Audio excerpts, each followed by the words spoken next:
cadangan untuk mengantisipasi gejolak rupiah itu sampai hari ini. Tentu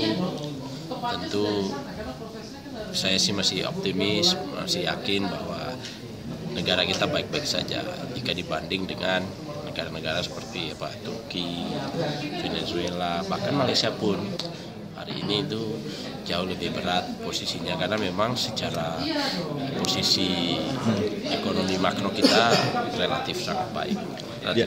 Di angka 15.000 rupiah per dolar itu bukan sudah masuk kategori ya untuk psikologi itu memang harus diantisipasi. Itulah tugas Bank Indonesia nanti bisa mengantisipasi. Sejauh ini cadangan devisa kita bagaimana? Masih cukup kan? Masih bagus kan? Disampaikan oleh Kepala BI itu masih cukup, masih bagus. Tapi ada pandangan dari masyarakat begini, Mas, ini terkesan pemerintah menutup-nutupi kejadian. Apa yang ditutup contohnya? Contohnya apa? Berdampak kepada harga naik, kepada aktivitas yang menurun, impor.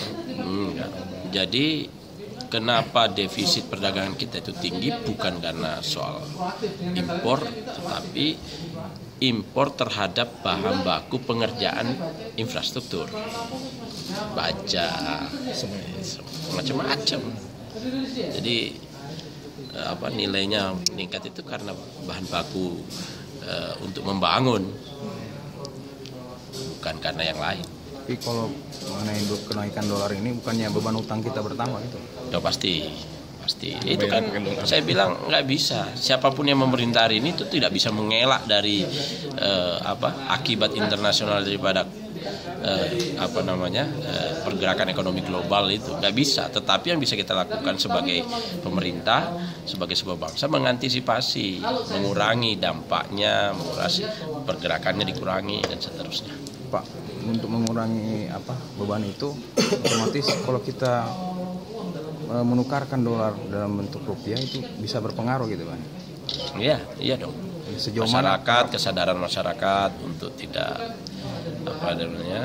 menjual rupiah dan sebagainya, kemudian regulasi pemerintah untuk mengatur itu supaya tidak terjadi istilahnya paras dan sebagainya, itu saya kira harus dilakukan. Kalau bicara simpanan dolar berarti para pejabat sendiri bagaimana sih Pak? Bahkan mereka paling banyak dolarnya Pak. Ya nggak tahu.